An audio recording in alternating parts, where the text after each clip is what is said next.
बागेश्वर में पूर्व राज्यसभा सांसद प्रदीप टम्टा ने पत्रकार वार्ता करते हुए पहलगाम में हुए आतंकी हमले की कड़ी शब्दों में निंदा की है। उन्होंने कहा, सुरक्षा की दृष्टिगत यह बहुत बड़ी चूक है। कहा, सरकार को विपक्ष को भी विश्वास में लेकर इस हमले पर बड़ा और ठोस कदम उठाने की जरूरत है। साथ ही हम सब सरकार के साथ खड़े हैं। कहा, इस आतंकी हमले में पाकिस्तानी बेस संगठन ने इस आतंकी हमले की जिम्मेदारी ली है। प्रदीप टम्टा ने कहा, इस हमले के लिए एक धर्म विशेष को जिम्मेदार ठहराना गलत है। कुछ लोग इसे धर्म विशेष से जोड़कर देख रहे हैं। उन्होंने कहा, पुलवामा और पहलगाम में 2 इतने बड़े आतंकी हमले हुए हैं, जो बहुत बड़ी चूक है। उन्होंने इस चूक के जिम्मेदारों पर भी कार्यवाही की मांग सरकार से की है। देखिए, पहले तो हम इस घटना की निंदा करते हैं। हमारे राष्ट्रीय अध्यक्ष ने कहा कि ये सिर्फ भारतीय नागरिकों के ऊपर हमला नहीं है, ये देश के ऊपर हमला है, इंडियन स्टेट पर हमला है।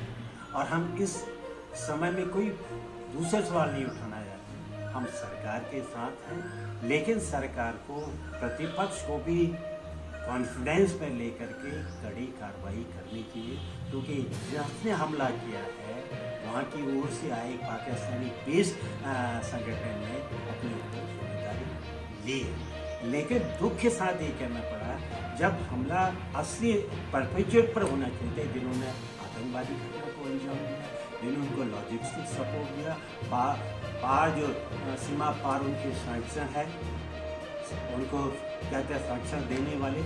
लेकिन देश में नैरेटिव फैलाया जा रहा है। कोई कह रहा है, एक सांसद कहना है कि 26 से लेकर 29 तक के संविधान की धाराओं को समाप्त कर दिया जाए। कोई उसको हिंदू मुसलमान के नाम से नैरेटिव, मतलब अपने ही देश के एक समुदाय विशेष को इस हमला के लिए जिम्मेदार ठहरा है। कांग्रेस इस घटना की निंदा करती है। और एक बात यह है कि पुलवामा में उतनी बड़ी घटना घट गई, अब पहलगाम में है। आखिर इस चूक की जिम्मेदारी किसके हाथ होना है? वो नेतृत्व के शीर्ष पर कौन लोग बैठे हुए हैं जो इतनी बड़ी घटना को अंजाम हो गई और वो लोग खामोश रहे। वो लोग को किसी तरह की पहले के आधार पर कोई तैयारी नहीं की, जबकि जम्मू कश्मीर में लगातार इस तरह की वारदात होने की स्थिति बनी। तो सुरक्षा की कमी के लिए जवाबदेही तत्वों के खिलाफ ही कार्रवाई सुनिश्चित की जाए। देखिए, ये तो देश के प्रधानमंत्री को तय करना है।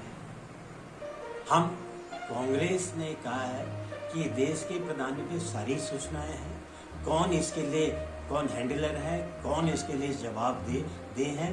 हम इस घड़ी में उनके साथ खड़े हैं।